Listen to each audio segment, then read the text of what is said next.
Hello guys, this is a terrible spawn. Oh god.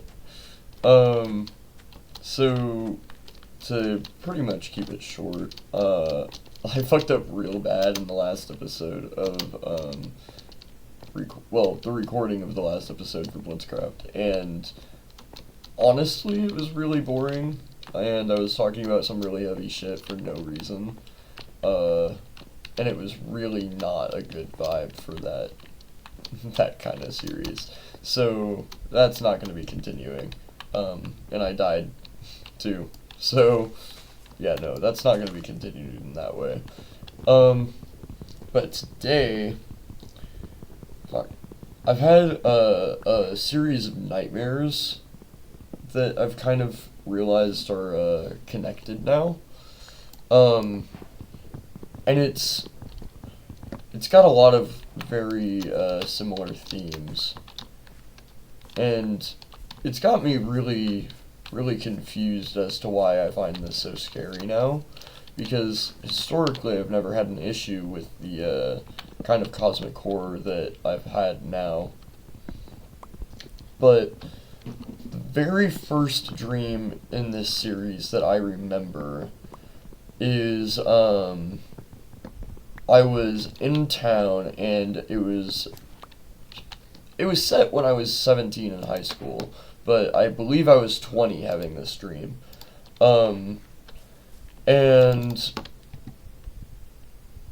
I had been, I believe I had been just taking a walk through town, and I found a prostitution ring of all of the high schoolers in my grade, right? So I asked them what they're doing, right?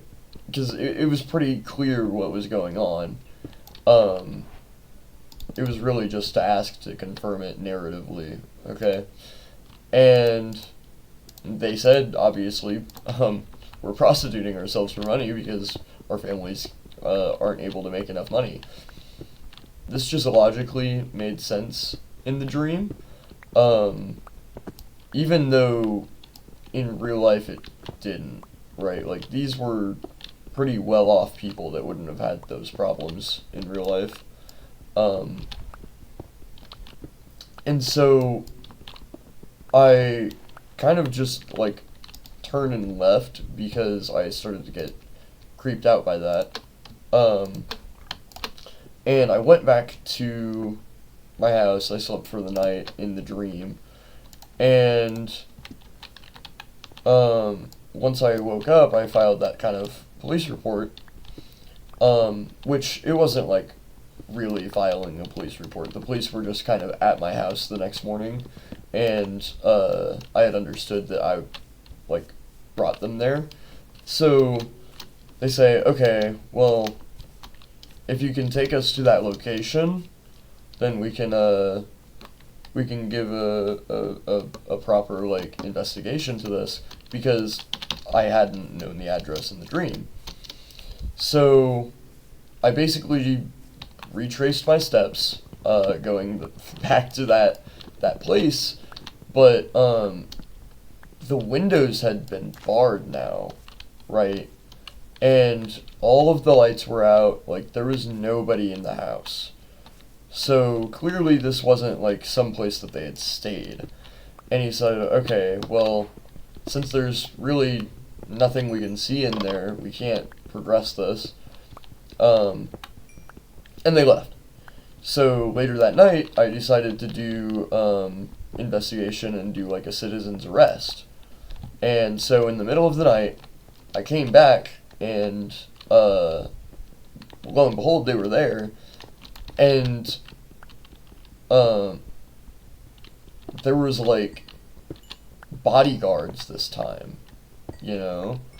And so I couldn't properly do the citizen's arrest, but once I did, cops had shown up, without me having called, or even them investigating.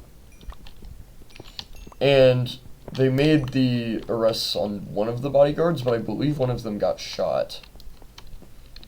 Right, so after all this, I just went home later that night. And I was kind of, like, really bummed out, and I can't remember why. But I remember looking up at the sky and seeing the moon, but also Saturn, like, on the horizon, almost engulfing the entire night sky. But, I believe I had another dream, and I don't quite remember the normal plot of that dream. But I believe I was just looking through a telescope one night, and all of a sudden, like, clouds opened up, and it was as though these giant, like, amalgamation of stars were, like, it was like clouds of stars, really. But it was clearly in space, just taking up a massive part of the night sky. And I knew this wasn't supposed to be the actual galaxy, right? Because I've seen images of the Milky Way, and my dream self knew that that was not what that was supposed to look like.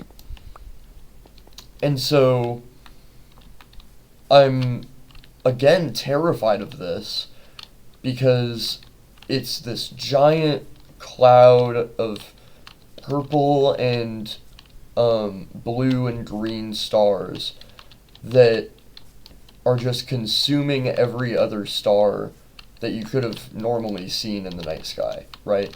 Like, you couldn't see the normal Milky Way anymore. It was just this. And the constellations that you could see that were previously normal had become, like, other clouds of stars, or, like, were literally moving as living creatures. And if I remember correctly, I do believe that there were, like, literal holes being ripped through the sky in that dream.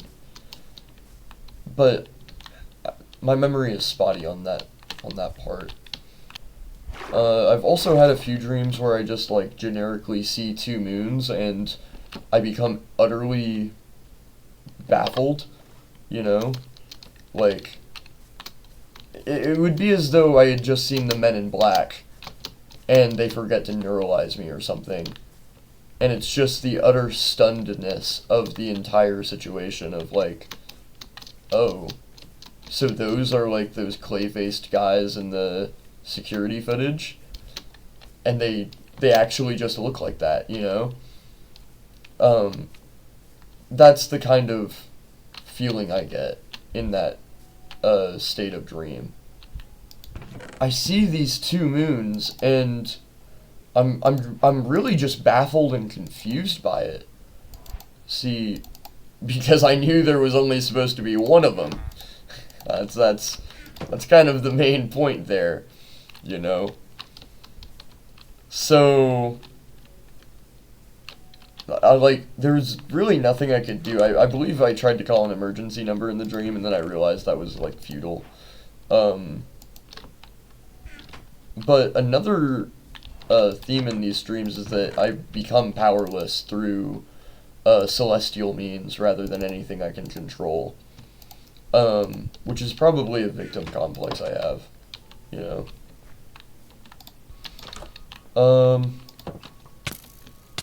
Oh, fuck. So, I didn't even try to go back to get my other stuff. That's just gonna be lost time if I try to do that, you know. I'm not gonna bother with that. By now it's already despawned, I'm sure. But, yeah, gonna have to wait this night out.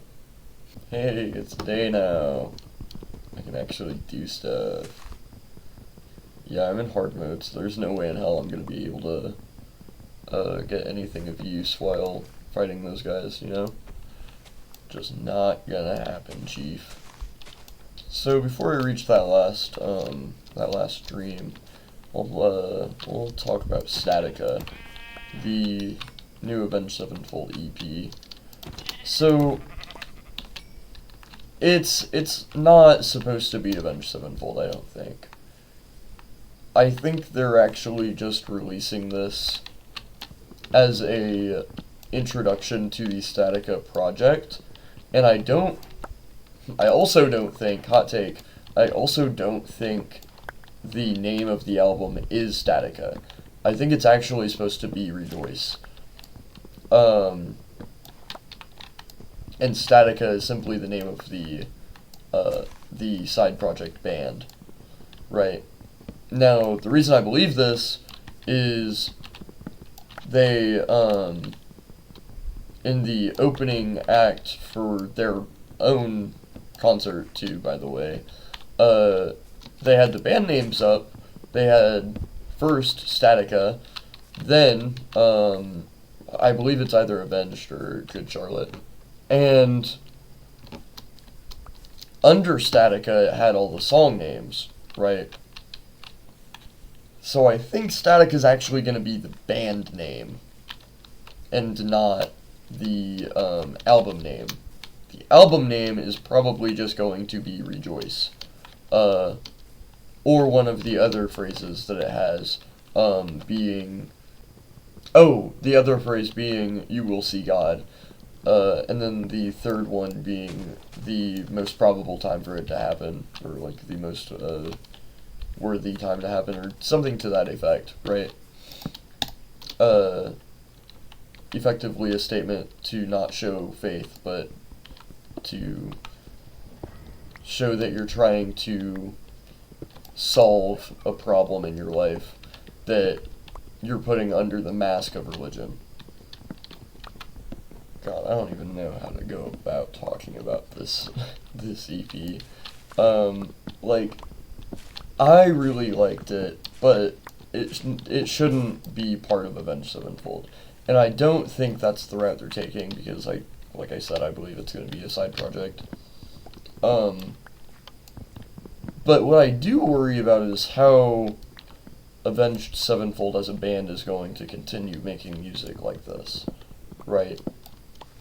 Obviously, Zachy Vengeance is starting his own stuff. He's already put out this new album, Dark Horse, I believe he entitled it, and it's a country rock album. Now, Sinister Eights has also said that he would like to release his own stuff, but that it probably wouldn't have vocals. He would probably be going back to the gypsy jazz that he started with. Now, don't really know what Johnny Christ is doing. I know he's doing his podcast, but if I'm not mistaken, that's ended. I don't really follow all of them that closely, to be clear.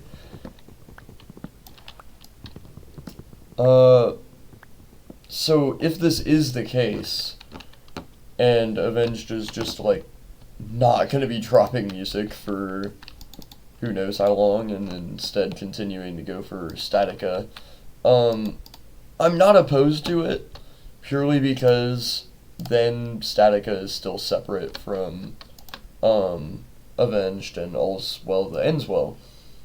But that would be so sad to see the end of Avenged Sevenfold within my lifetime, and it's definitely not something I would have expected to have to see, because that's just so, it would be so mind-boggling to me to have to see that, because I literally have listened to them my entire life. I remember as a kid hearing Hail to the King for the first time, and some of these songs off of self-titled as well, like Brompton Cocktail on the radio. And then I believe they also put Dear God on the radio, where I'm at. But it would just be so strange to see a band that I followed literally my entire life stop making music to pursue a different project, right? Not that that would be a bad thing, it's just like, it's so wild, you know, to witness, I mean.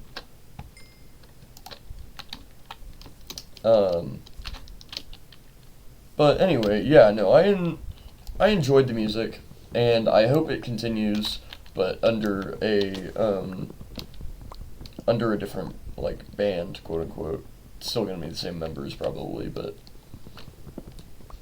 Another thing I'm kind of confused about is how they would be doing live performances like that.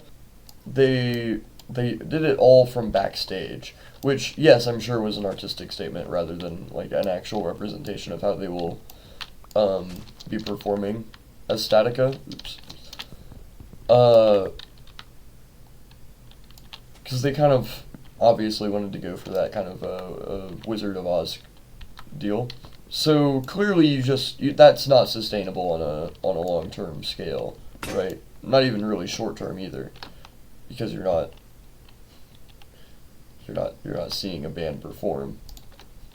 You're just having the music occur to you, right? Like it's just being done to you rather than being performed.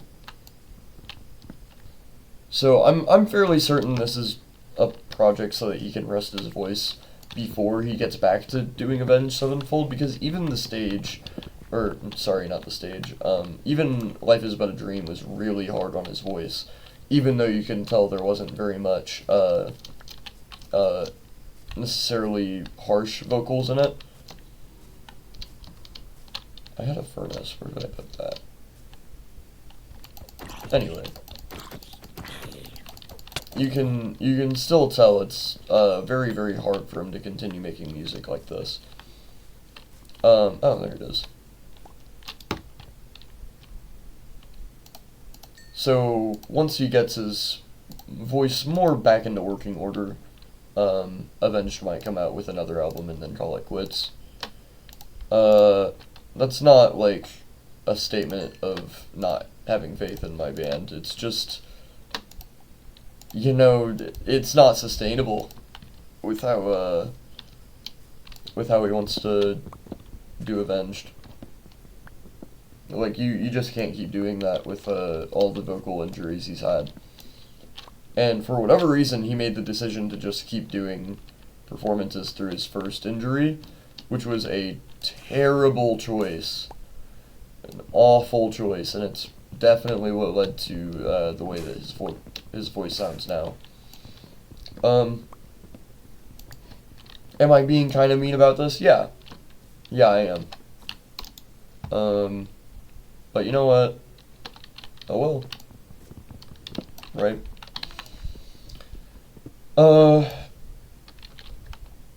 Now, I will say I do really like the music, but I have what I call a bad music taste syndrome, where I just can't stand any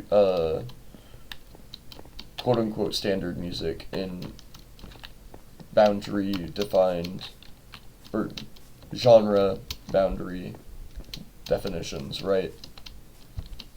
I definitely like things that have their own image, rather than following specific rules of specific genres. So I do believe the experiments that they're doing in this album are ultimately for good. Big complaints I have, though, for this album are that the vocals are really bad. Well, not necessarily the vocals, but the production of the vocals is really bad. The mixing probably could have been better. And no, they've simplified the lyrics too much. Like there's symbolism, yes, there's metaphor, yes, but it feels cliche now, and I don't know if that was a purposeful artistic choice.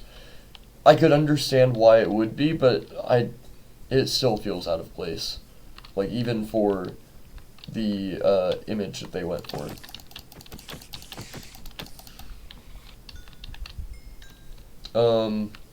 Like, Rejoice is really good, but its lyrics, they're just too literal and they're too dry at most parts. The instruments though, and uh how they've done harmony and melody in this, very good. Like, I really did enjoy that. It's just that the mixing and production needed to be better. Which it baffles me how they possibly didn't, like, want to do that. I don't get it. I do understand the overproduction fatigue that's been going on though, that a lot of people are complaining about in hardcore punk and pop spaces even, that the recording is getting simply too clean, which to some extent yeah, I can accept that, right? There's something about these genres that a bit of distortion just sounds ideal, rather than having 100% pure, it sounds strange to say, but pure distortion, right? Where it's not truly random, and it feels more like a set pattern within the distorting of the tone. I don't know if that makes any sense to you guys, but there's a clear difference in early Black Sabbath's distortion than there is to modern day distortion through heavy production, right? Like, it feels as though it's just a different note now. So, they definitely could have improved with the production. I don't feel like it would have changed the image or sound in a bad way.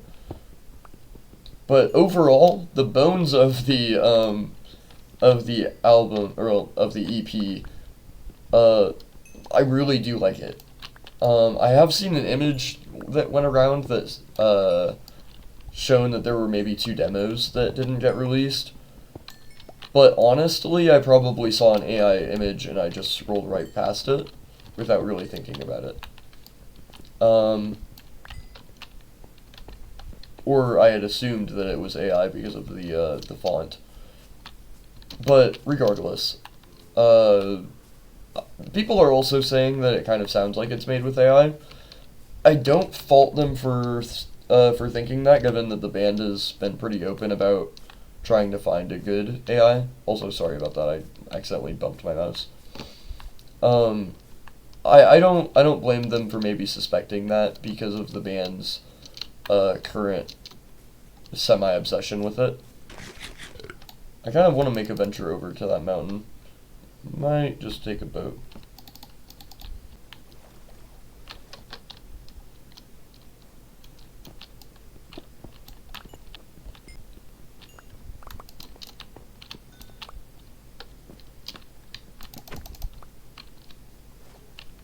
So I think there's going to be a good part of this where I'm going to be just mining away on this mountain.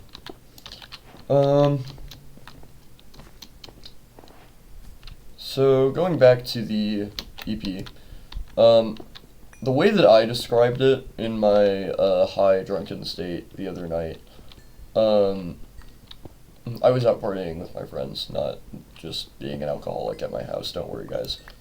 The way that I would describe it was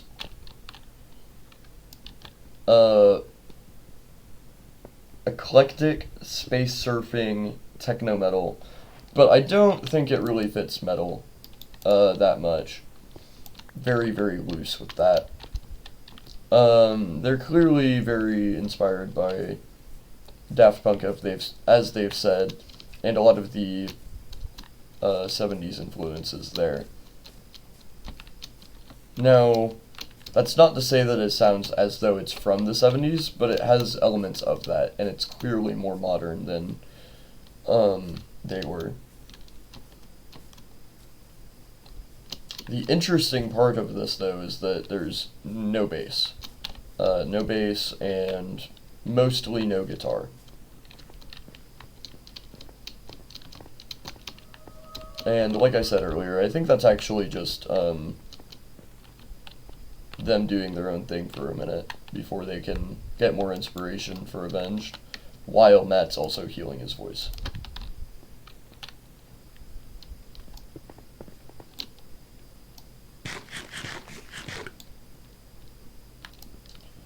The first song, Lights, is, it kind of introduces the general, idea that the EP has, of a surveillance state, everyone being watched, it's a tyrannical government, and they're not opposed to the idea of disappearing people if they need to. Now, a lot of the ways that they use this, I believe this is actually them responding to the form of fame that they've received in some ways, with their whole life being obsessively observed by a group of people. Not to say their entire fan base, just the delusional ones.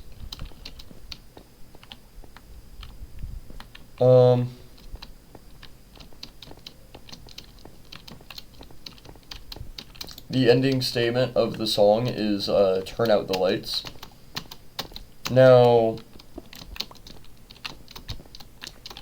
whether this is referring to telling their fans to kind of like cool it, or referring to the political statement of standing up against a government who's obsessively trying to control you and observe you, probably both.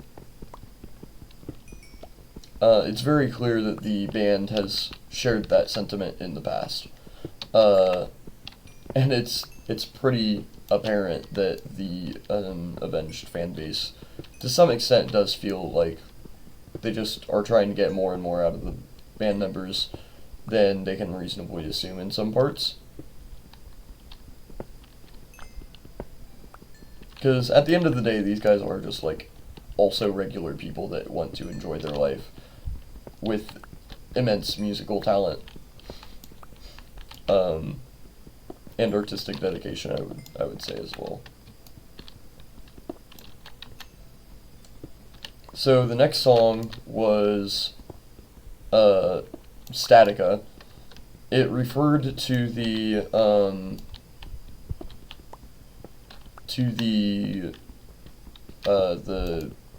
God, what was that? The cave shadows, right? Where we're all like cave prisoners watching the shadows of a real civilization, projecting their ideal, almost cartoonish sense of who they are. And they're feeding these two prisoners that are chained that don't know any better. And they're told that is the reality of where they are.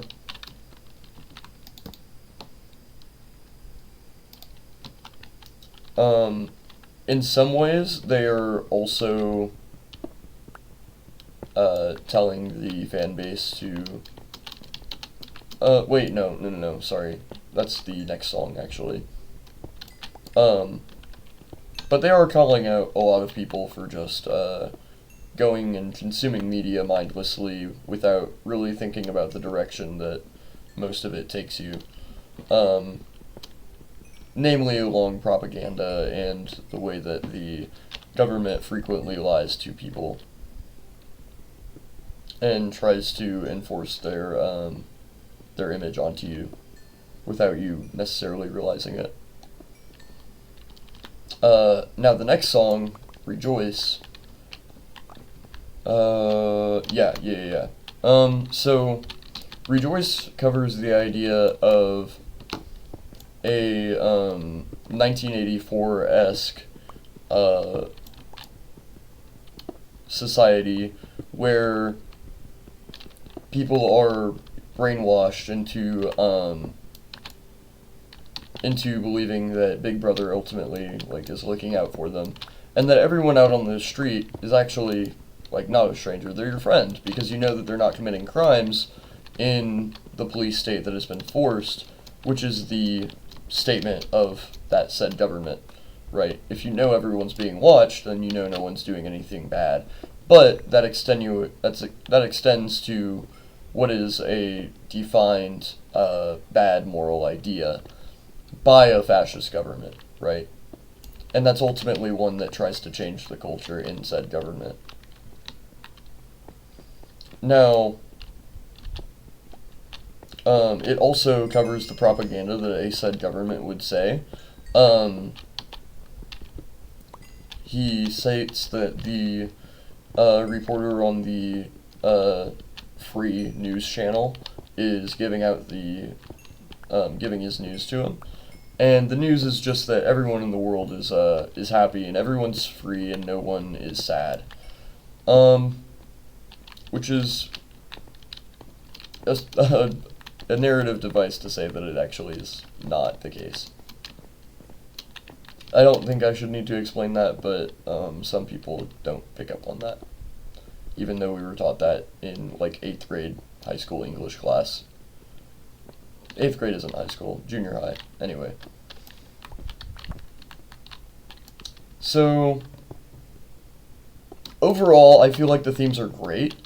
It's just that the lyrics are not written well. It's kind of 2D, very flat.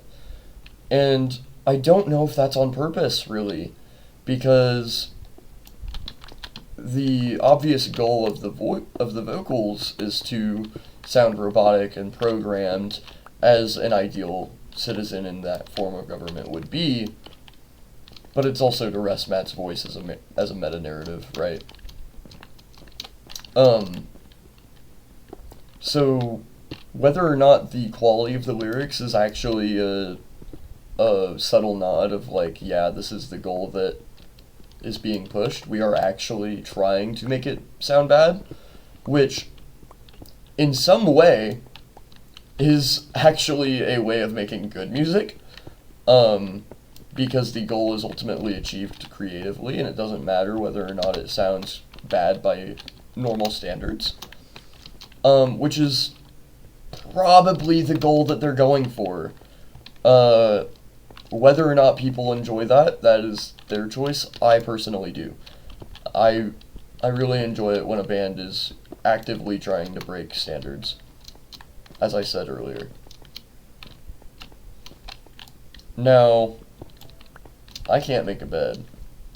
I need one more wool, and it's turning nighttime, and I don't have string. So this is going to be an issue. This is going to be a big issue.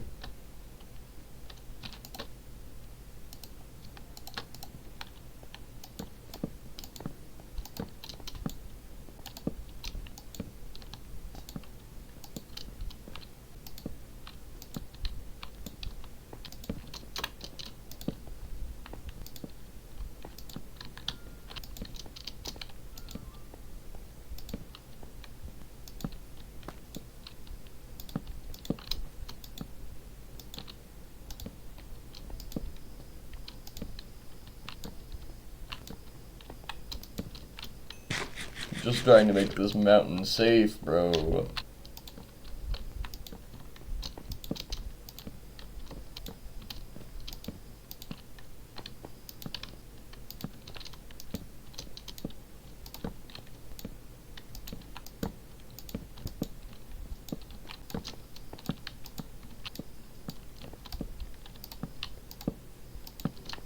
So most of this mountain's lit up now.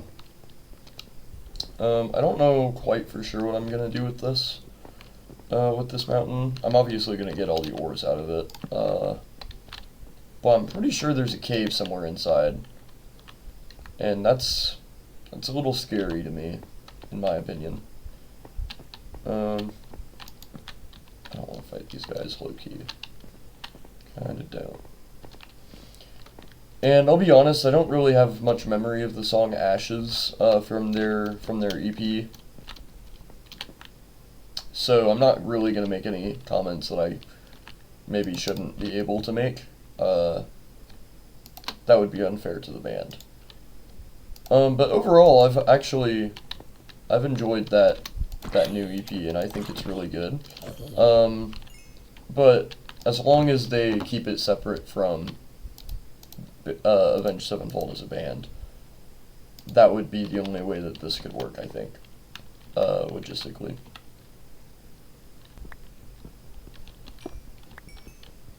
Now, there's another band that I've been listening to that's a lot older than Avenged Sevenfold is. That I don't think very many people actually recognize that. Pinkly Smooth. It's a side project of the Revs before he died, where he was going for avant-garde metal with jazz and goblin-y aspects to it. It was really good, and there's a particular song in the mix that people have been saying does not have a meaning to it. And I way disagree with them because they misinterpret the chorus of the song. I believe it's the chorus, it might be the bridge, but the chorus of the song is a screaming part that, due to poor mixing, doesn't really make much sense. Okay. People have not been able to get those lyrics right. And I'm not sure how I know, like, for certain, but I have a very strong conviction that I know what the lyrics are, and I've memorized them, right? So, in the first screaming part, they say, left me to rot, mutilation, or lead. It's either left or lead. Me to rot, mutilation. And then the third line, people don't fully agree on what the Rev was saying, but I believe he's saying, deceiver of the greatest is teaching me, and fully I get it. And now fully I get it, right? And then he goes on to say, I don't buy what you're selling me, and that the innocence in things is killing me. Now, I believe people have been misinterpreting that a lot, in that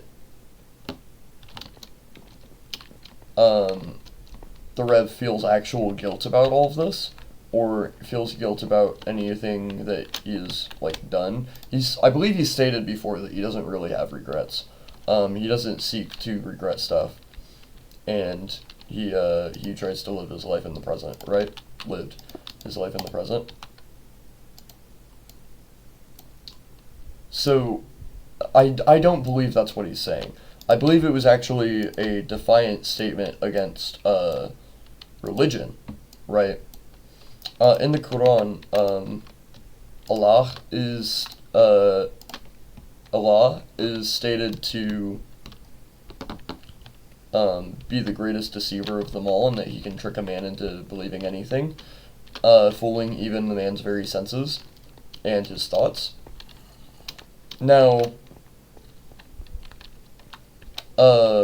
Catholicism has actually stated in the past that they follow the same God, Allah, which is not Christian to say.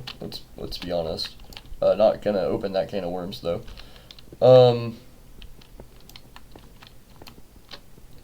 So,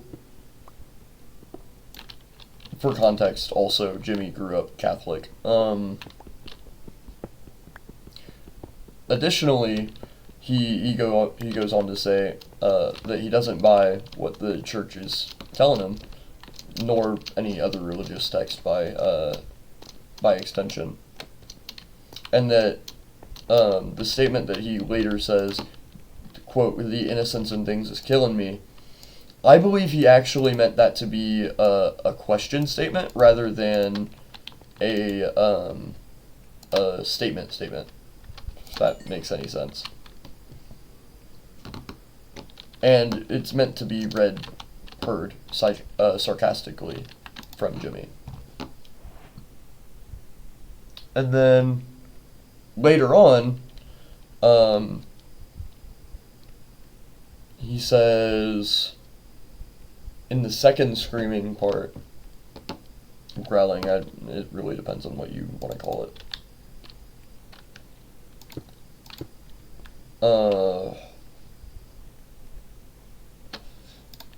I don't remember what I finally settled on definitively, but I believe it's either Righteous Fever or Great Deceiver. Either one kind of makes sense, right? And then he says burning fire or burns like fire. Again, not really much context to say for sure. But, okay.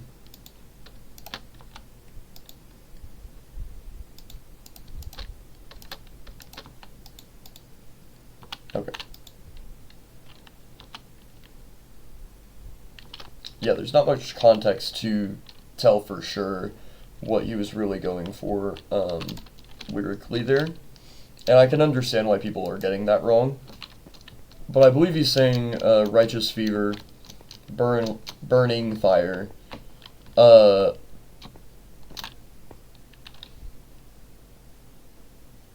devouring to kill them, or devouring and tell them this is not a blessing, Lord, or this is of a blessing, Lord.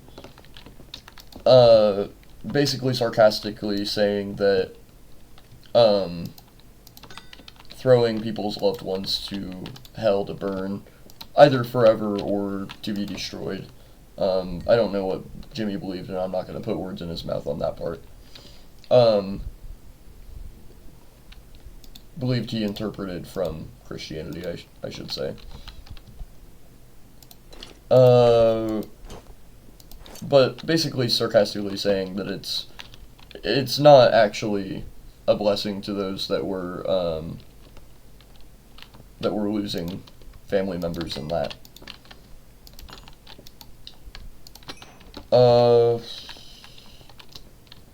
And then, furthermore, the name of that song is The Body of Death of the Man with the Body of Death.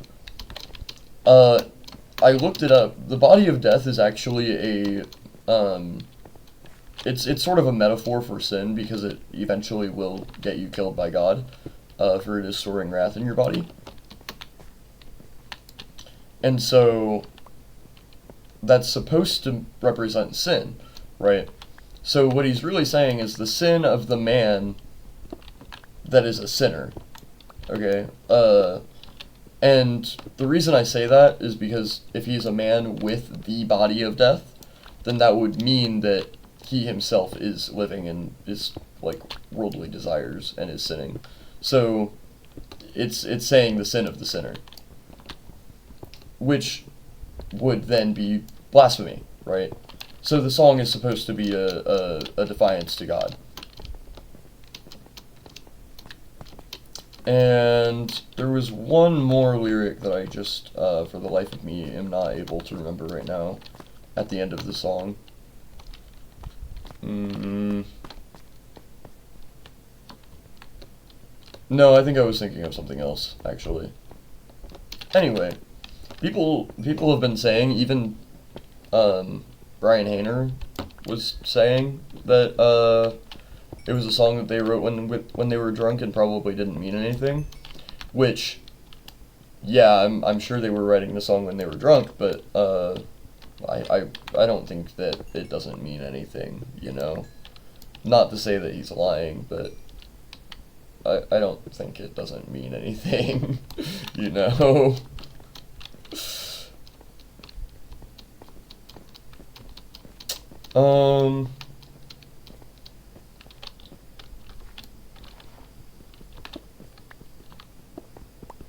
Oh, I remember now. The last lyric that I wanted to talk about.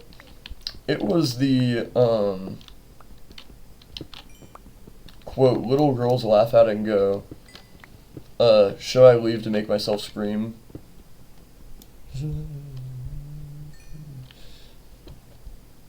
Oh, should I leave to make yourself scream as I hold on? Which is most certainly saying that, should I really follow a religion that would, kill you for not believing as a child, right? While he can continue living forever. So he's effectively saying, like, you probably shouldn't follow it. At least that's how I interpreted it. But I don't think it's fair to say that the song doesn't mean anything, and I would take a step further to say that that's probably a deceptive statement. Because, like, almost every song has a meaning, even demos, you know? You're not just putting random notes together, you're putting notes from a key together that have a certain emotional context, right? There's no way that you can really make a music without a general vibe or feeling or goal out of it. It just, like, contextually it doesn't definitionally make sense.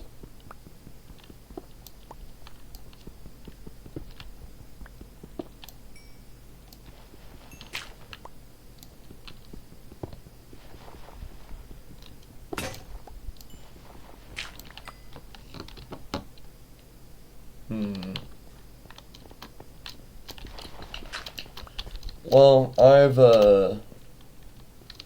reached a pretty good spot now to talk about that last nightmare I had. This one really freaked me out, and I had it earlier today. Since I'm on overnights, it's actually like 4 a.m. for me right now, but I woke up at 8:30, 9 o'clock, and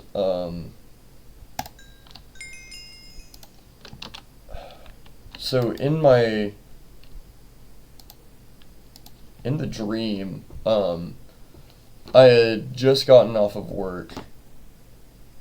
Hold up, let me double check my voice note that I made earlier of it. It was actually a dream about either my night off or I had just gotten off of work.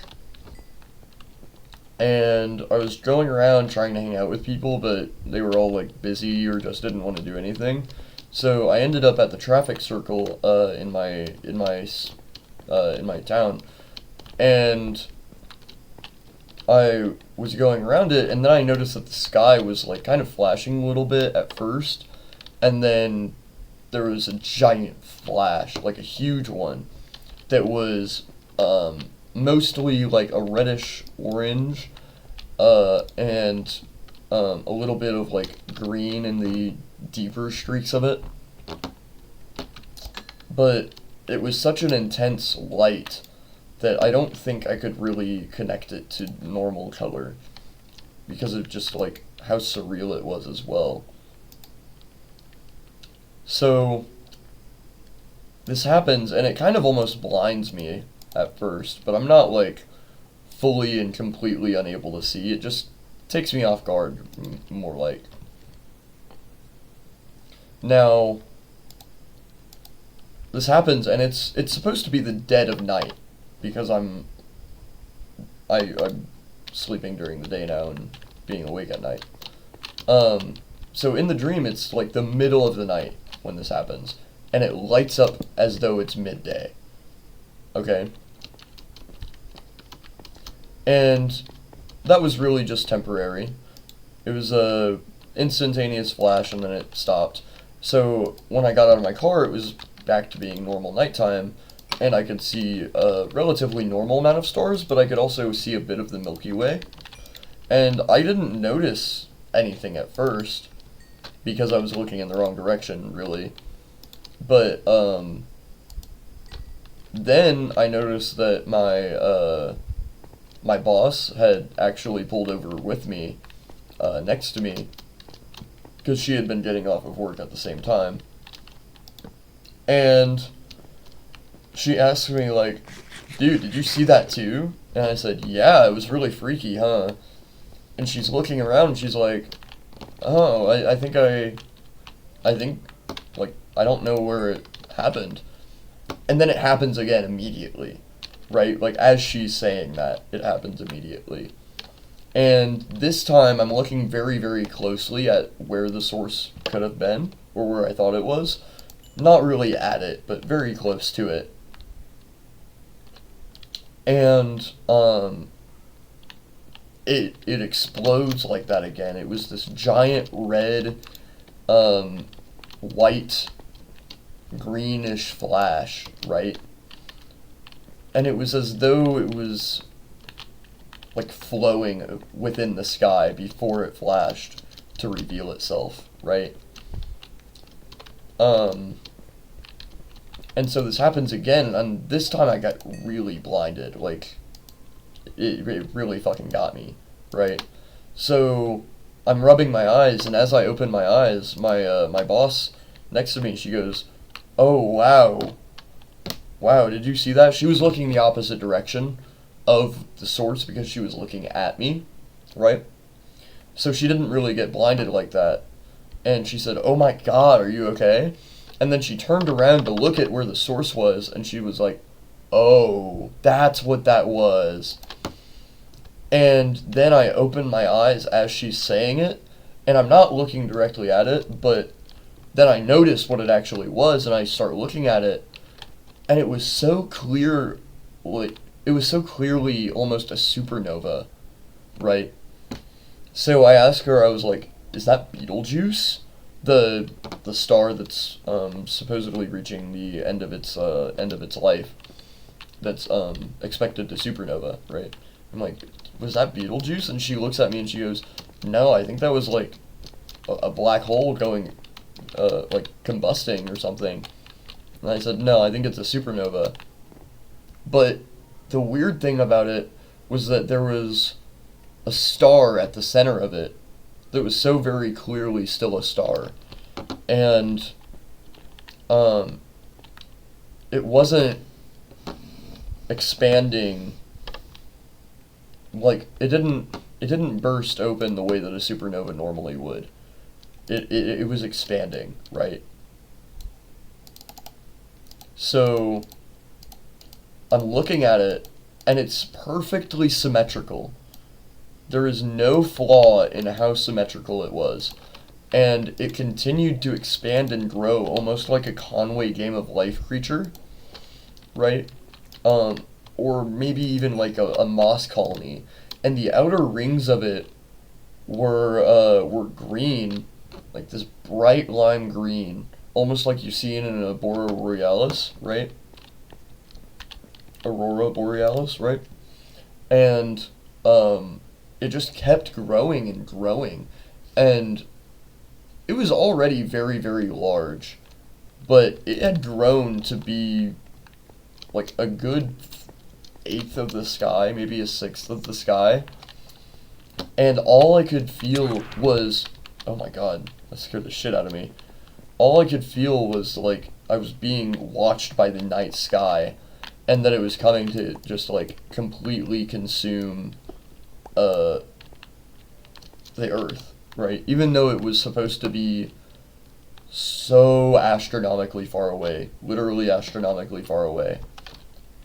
There's nothing I can do to fight this guy, huh?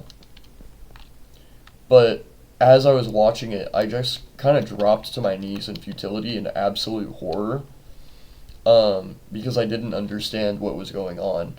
And I got back up and got into my car, and I looked back out to the sky, and it was like almost engulfing the night sky, and then I woke up. But like, even waking up, I was still like very much shaking and having an emotional response to it, which has never really occurred to me that often from a dream. Like, I've never had a nightmare, a night terror experience like that. Because normally I do actually enjoy nightmares. I really enjoy the sense of being scared in them. But in these series of nightmares, it's kind of weird how it's happening over and over and over again in the same themes of very cosmic horror. that is fully out of my control, right? Like, I would say that's kind of odd to be a through line for that kind of story in a dream. And for it to be that well defined, too. You know? Like, it was literally as though I was in a movie and this was happening to me.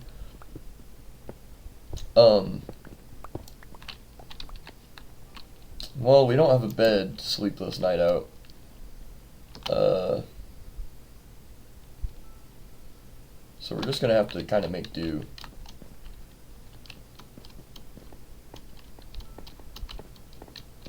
We're just gonna take this on in.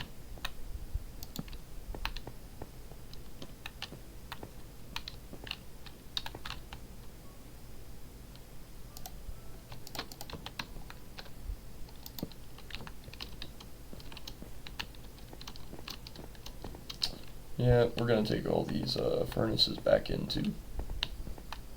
Not that last crafting table though, that one's gonna stay outside.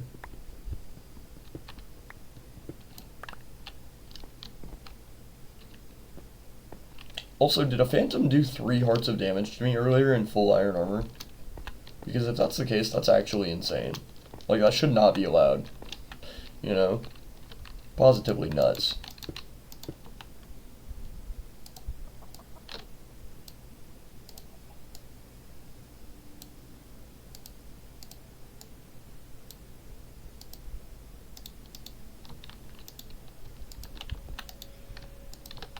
Okay. And we're gonna watch the sunrise, hopefully.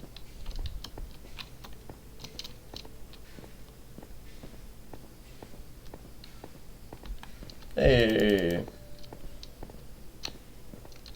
Yeah! Nice.